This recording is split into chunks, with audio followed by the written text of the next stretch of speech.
Praise the Lord. தேவனுக்கு மகிமை உண்டாவதாக.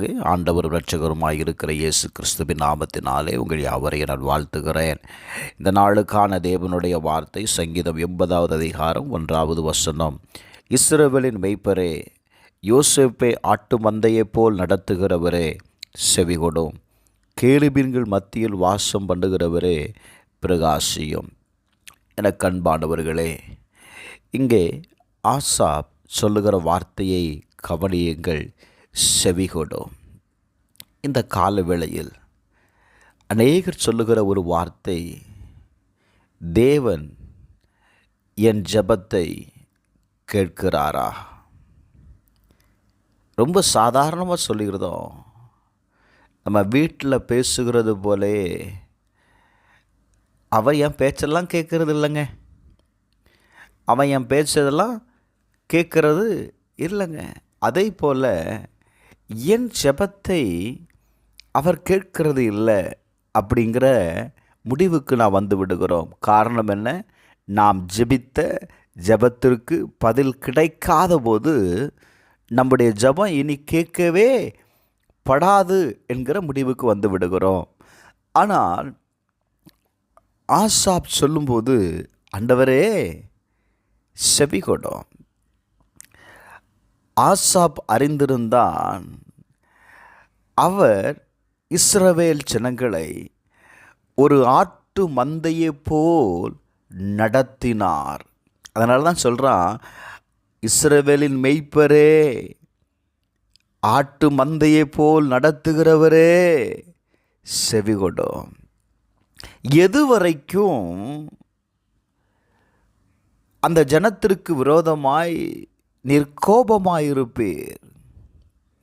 அவங்க ஒவ்வொரு நாளும் கண்ணீராகிய அப்பத்தை அவர்களுக்கு போஜனமாகவும் மிகுதியான கண்ணீரையே அவர்களுக்கு பானமாகவும் கொடுத்து, எங்கள் அயலாருக்கு எங்களை வழக்காக வைக்கிறீர், எங்கள் சத்துருக்கள் எங்களை பரியாசம் பண்ணுகிறார்கள், சேனைகளின் தேவனே எங்களை திருப்பி கொண்டு வாரோம்.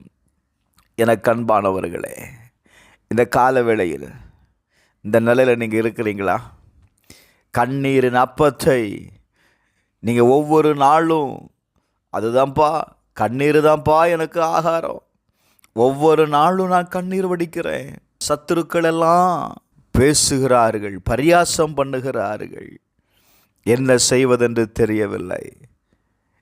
எங்கள் வேதம் சொல்லுகிறது, யோவான் 10வது அதிகாரம் 14, 15 ஆகிய வசனங்களை வாசிக்கும்போது, நானே நல்ல மேய்ப்பன், நான் உங்களை அறிந்திருக்கிறேன், நல்ல மேய்ப்பன் ஆடுகளுக்காக என் ஜீவனையும் கொடுக்கிறேன் என்று ஆண்டவர் சொல்லுகிறார்.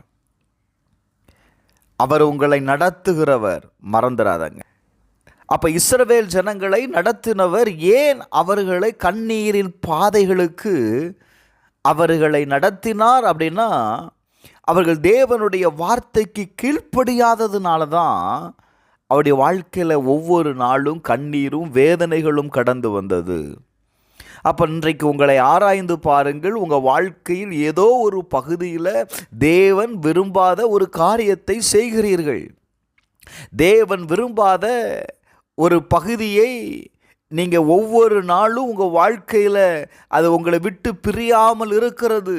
இன்றைக்கி அதை எடுத்து வெளியே போடுங்க. கட்டாயம் ஆண்டவர் உங்களுக்கு செவி கொடுப்பார். வேறு வழியே இல்லைங்க. நீங்கள் முயற்சி செய்திருக்கலாம், ஆனால் உங்கள் முயற்சி தோல்வி தானே.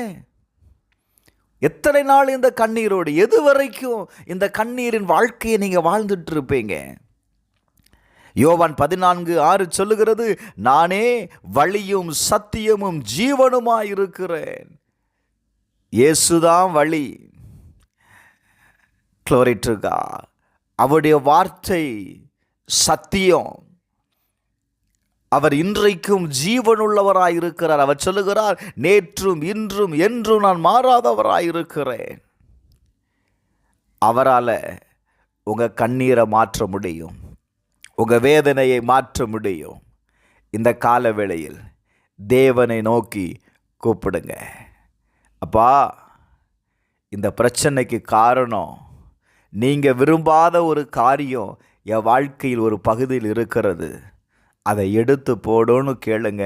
கட்டாயம் உங்களை மேய்க்கிறவர் நீர்ப்பாய்ச்சலான இடத்தில் உங்களை மேய்ப்பார். உங்கள் ஜீவனுள்ள நாளெல்லாம் நன்மையும் கிருபையையும் உங்களை பின்தொடருவதை நீங்கள் காண்பீர்கள். எங்கள் பரலோக பிதாவே, இயேசுவின் நாமத்தினால நீங்கள் விரும்புகிற பாதையில் எங்களை நடத்தி செல்லுங்கப்பா. ஒரு நீர்ப்பாய்ச்சலான வாழ்க்கையை வாழ கர்த்தர் உதவி செய்யும். இந்த கண்ணீரின் வாழ்க்கைக்கு முடிவு உண்டாகட்டும். இயேசுவின் நாமத்தில் ஜெபிக்கிறேன் பிதாவே, ஆமென்.